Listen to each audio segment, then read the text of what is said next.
আসসালামু আলাইকুম, welcome everyone. District line London. আমি এখন আপনাদের দেখাবো এখানে টিকিটটা আমি পাঞ্চ করে আমি প্ল্যাটফর্মে প্রবেশ করলাম। আমি এখন এই ডিস্ট্রিক্ট লাইন ট্রেনটি দাঁড়িয়েছে। এই ডিস্ট্রিক্ট লাইন ট্রেনটি হোয়াটসঅ্যাপের উদ্দেশ্যে যাবে। হোয়াটসঅ্যাপে গিয়ে আমি ট্রেন লাইনটি চেঞ্জ করব। এখন আমি একটি ইতিহাস বলি।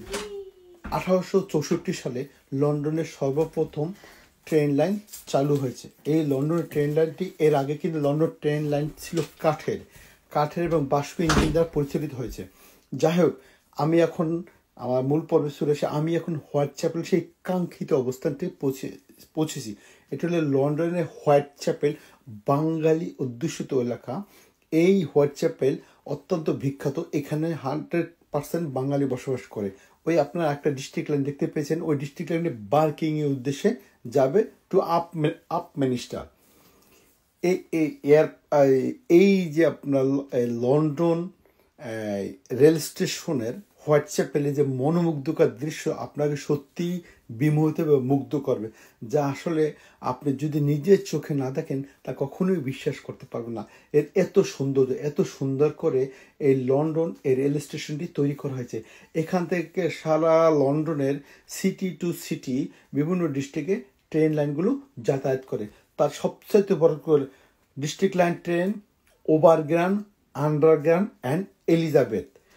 এইখানে এলিজাবেথ ট্রেন লাইন টু বড় বড় লন্ডন শহরে যেগুলো বড় বড় সিটি আছে শহরের ভিতরে, সেই সিটিতে যাতায়াত করে এবং খুব দ্রুতগামী ট্রেন। আপনারা এখানে এই এলিজাবেথ ট্রেন লাইনটি আপনারা এখন দেখতে পেয়েছেন প্ল্যাটফর্মে। আমি এখন এলিজাবেথ ট্রেন লাইনের এরিয়ায় প্রবেশ করছি। আপনার ডান এবং বামে আপনারা দেখতে পাবেন যে এত সুন্দর মনোমুগ্ধকর দৃশ্য এবং কীভাবে আইকন কীভাবে সাজানো আছে, যা আসলে আপনি নিজের চোখ ছাড়া বিশ্বাস করতে পারবেন না। দেখে এলিজাবেথ ট্রেন লাইন আমি এখন আমার কাঙ্ক্ষিত স্থানে চলে এসেছি। এখন আমি এই ডাউন স্টেয়ার দিয়ে নিচে নামবো। এই স্টেয়ারটি 5 থেকে 6 তলা সমপরিমাণ বিল্ডিংয়ের সমপরিমাণ নিচে। এই আমরা দেখুন এই প্ল্যাটফর্ম বি। আমি এখন হিথ্রো এয়ারপোর্টের গন্তব্য রওনা দেব। আমি এই স্টেয়ার দিয়ে নিচে নামবো। এই স্টেয়ার দেখেন আপনার এত সুন্দর করে বানানো হয়েছে, যা আসলে কল্পনাতীত। গা সিম করে স্টেয়ার থেকে নামার জন্য। যাদের হার্ট কাঁপে তারা কিন্তু স্টেয়ার সহজে ব্যবহার করতে পারে না, তারা খুব ভয় পায়, তাদের অন্য একজনকে সাহায্য প্রয়োজন হয়।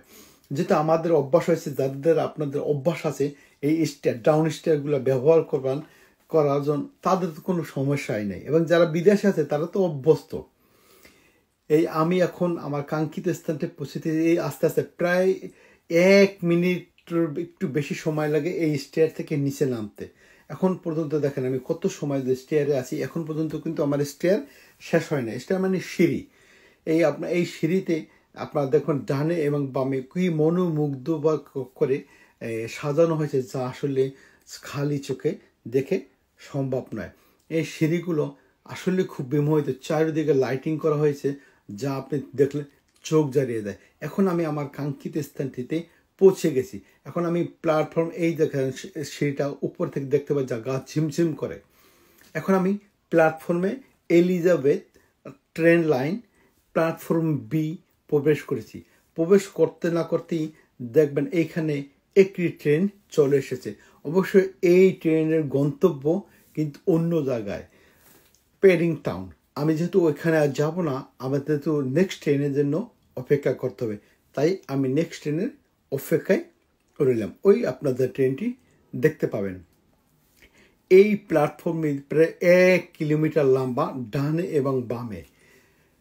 আপনারা যা আসলে আমার এই ভিডিওর মাধ্যমে দেখতে পাবেন, এই মাথা থেকে ওই মাথা যাইতে প্ল্যাটফর্মে 4 থেকে 5 মিনিট সময় লাগে। তা কিন্তু আন্ডারগ্রাউন্ডে মাটির নিচে 5 তলা মাটির নিচে এই প্ল্যাটফর্মটি তৈরি করা হয়েছে। এই এলিজাবেথ এই প্ল্যাটফর্মটি আসলে এত সুন্দর করে আইকন এবং ডিজাইন সাজানো হয়েছে, যা আসলে ভাষায় এই স্বল্প সময়ে বলা সম্ভব না। আপনারা যদি লন্ডন কেউ আসেন, আপনারা যদি Elizabeth train line, district line, overground, C to C